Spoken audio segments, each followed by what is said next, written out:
womthemba uThixo nokuba ingunyana wesithembiso nje lo uba uyakumvusa kwabafileyo asizalisekisa isithembiso sakhe.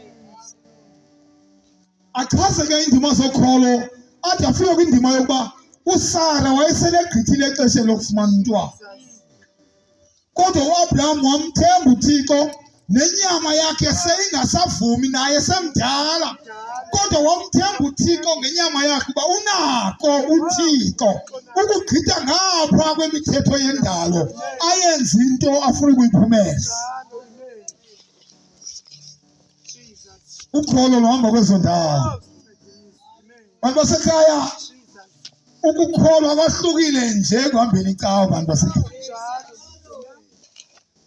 icawa ungayihamba nani uvuka uye, noba ubulela utye ntoni, noba ubulela wenze ntoni, ungavuka uye ecaweni. Oonocawa banjani, kodwa ukukholwa kuKristu Yesu kohlukile, ngoba kunento ethi ukonektha nezulu ngoKristu Yesu. Uthi ke ngoku uPawulos xa efika kule chapter 5 sikuye, uthi uPawulos apha, ngoko sigwetyelwe njengokwaselukholweni sinonkolo noThixo. Bantu basekhaya, unkolo ayonto ifumaneka emthini, kodwa unkolo lufumaneka kuKristu, ngoba he is a prince of peace, uKristu Yesu. Athi xa ethetha ngayo uPawulos athi ukholo lukaThixo olugqithisa konke ukuqonda malusigcina iintliziyo zenu kuye uKristu Yesu, ngoba xa kukhona uKristu Yesu ebomini bomntu apho azuza khona unkolo. Uthi athi xa ethetha kuJohn chapter 14 uthi andininiki unkolo ngendlela ihlabathi elininika ngayo. Unkolo lwakhe lohlukile, lwenza kuqala sibe nonkolo noThixo, emveni koko sibe nenkolo nabantu, sibe nenkolo neziqu zethu, size kuba nonkolo nabantu. Umangale xa ubona umuntu ongenaxolo, noba ubona le nto uyibonayo nje amahlo akho mawugqithe kuloo nto, kodwa yazi uba ubethwa kukuba akanalo unkolo noThixo. Umbona akanalo nonkolo nesiqu sakhe, sezenze zonke izinto ezenziwayo kodwa konwabanga, akekho senkolweni.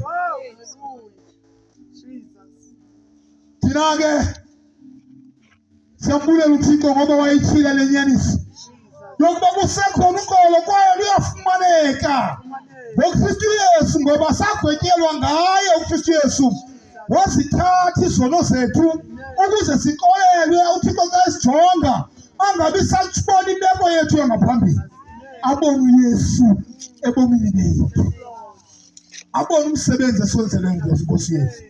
Sinonkolo ke ngoku, isenzayo loo nto siba sibe nonkolo noThixo ukuba singoyiki. Incwadi yamaHebhere isahluko sesine kuthiwa siya phaya singenakoyika, singafihlisi kuThixo, with boldness siye phambi kwetrone yobabalwa, ngoba sinonkolo noThixo. Xa sisiya kuThixo siya kuBawo wethu, asoyiki, asinaxhala uba singagxothwa sisangena, njengoba esithi uYesu phaa kuMatthew chapter 7 uthi baninzi abayakuza kum bathi, Nkosi, Nkosi, sasingatheni egameni lakho senze oku noku. Athi kubo, mkani kum andizanga ndanasi, kodwa ngoba sikholwa kuKristu Yesu sinonkolo naye, isenza le nto singoyiki, asinavalo ngoba sinonkolo noThixo. Uthi uPawulos ke ngenxa yaloo nto simi kule nto yethu, siyema kule nto. Baselwane kuyemiwa kule nto ivangeli. Kukhona amaxesha apho ubona khona uba uyimele okanye awuyimelanga. Loo maxesha ayaziveza nje uba lo akho nto ayimeleyo. Abantu abamele uKristu Yesu bayayiqonda uba uPawulos uthi apha, ngoba amalo lukaThixo sinika lona, siyema kuye, sima